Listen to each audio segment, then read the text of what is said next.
বুঝতেই পারছো আজকে আমি কোথায় চলে এসেছি।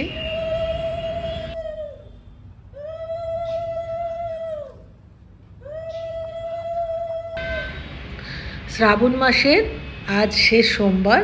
তো খুব ইচ্ছা ছিল যদি শরীর টরীর ঠিক থাকে তাহলে একটু যাব, বাবার মাথায় একটু জল ঢেলে আসবো। তো সকালবেলা উঠে ঘরের পুজো টুজো সেরে নিয়ে আর বাদবাকি সব কাজ করে চলে এসেছি আজকে মন্দিরে। আর আমি যেই সময় এসেছি একটু বেশ বেলাই হয়েছে, মানে মোটামুটি 11টা বেজেছে। আর এই আমি পুজোর থালি নিয়ে দাঁড়িয়ে রয়েছি, প্রচণ্ড ভিড় ভেতরে।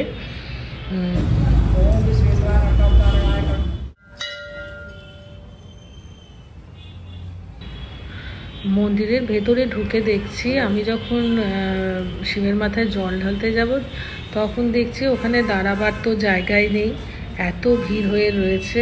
তো ভাবলাম একটু পাশে দাঁড়িয়ে একটু ওয়েট করছি। আর এখানে দেখতে পাচ্ছ এত ফুল জমে গেছে, মানে সবাই ফুল দিচ্ছে, যে সেই ফুলগুলোকে প্রথমে ওনারা সরিয়ে নিচ্ছে।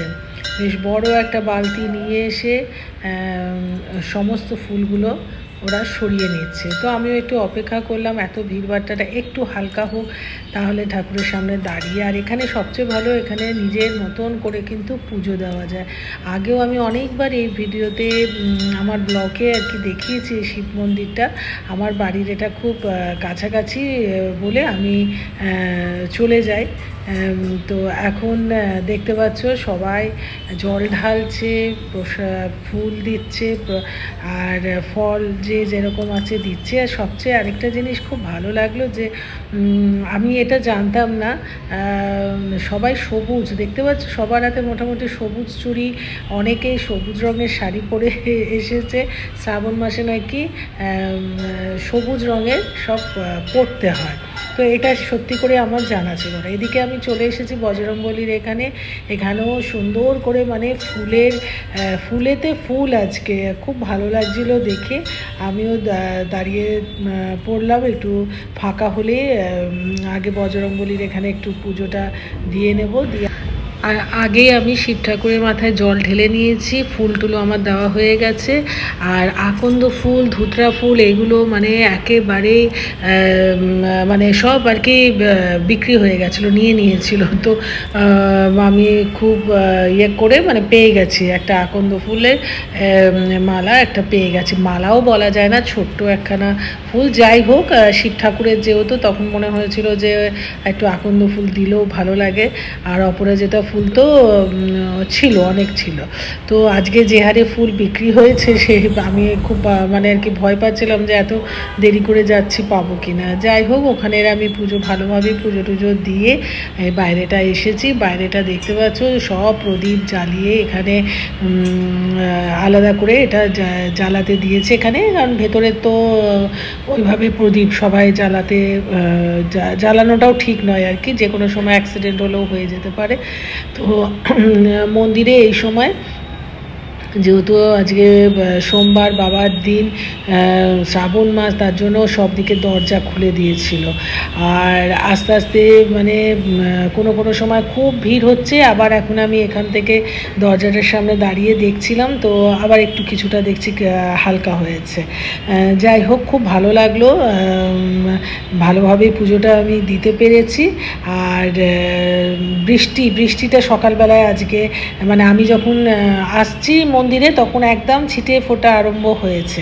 তো এইভাবে দুধ মানে ঢেলে দিচ্ছে, জল দিচ্ছে, অনেকে আবার অনেক কিছু নিয়ে আসছে, হলুদ থেকে, চন্দন থেকে, মানে হলুদ চন্দন এগুলো তো দেওয়া হয়, তারপরেও আরও অনেক কিছু দিয়ে করছে। তো খুব ভালো লাগছিল, আমি ওটাই দেখছিলাম দাঁড়িয়ে দাঁড়িয়ে।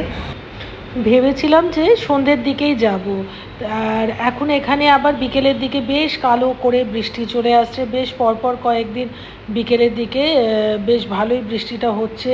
তো ওই চিন্তা করে আনলাম না আবার বৃষ্টির মধ্যে যাব। তো এখন বরঞ্চ ঘরের কাজ হয়ে গেছে, পুজো আচ্ছা হয়ে গেছে, তো এখনই মন্দিরে চলে যায়।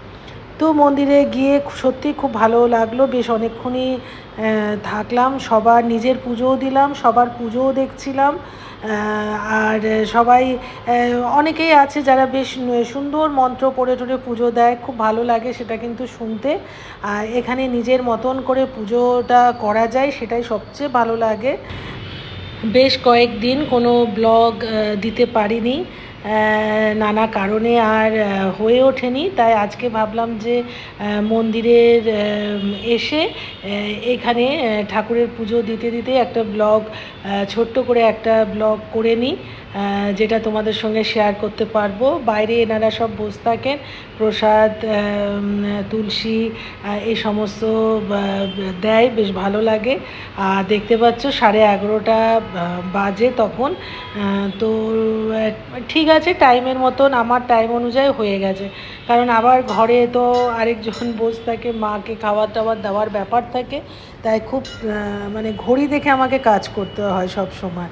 তো এখন আজকে ওয়েদারটাও কিন্তু খুব ভালো আছে, মানে বৃষ্টি, আমি বেরোনোর সময় হালকা একটা বৃষ্টি আরম্ভ হয়েছিল, কিন্তু তারপরে দেখলাম যে আর মানে বৃষ্টিটা হয়নি। তো এখন বাইরে চলে এসেছি, আর এই দেখতে পাচ্ছ মন্দিরের গেট। আর এখানে প্রত্যেক সোমবারে, মানে শ্রাবণ মাসের প্রত্যেকটা সোমবারে যজ্ঞ করে পুজো হয়, তা সেটাই ওখানে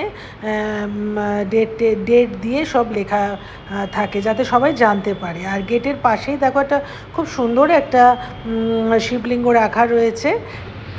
যাই হোক, ভালোভাবে পুজো আমার হয়ে গেছে। এখন বাইরের ওয়েদারটাও দেখছি বেশ ভালো আছে, একটু একটু বৃষ্টি পড়ছিল দেখে ভেবেছিলাম হয়তো সত্যি বৃষ্টি চলে আসবে, তাহলে খুব মুশকিল হয়ে যেত। পাশে এখানেও একটা দক্ষিণা কালী মাতার মন্দির রয়েছে। আজকের ব্লগটা তোমাদের কেমন লাগলো অবশ্যই কমেন্টে জানিও।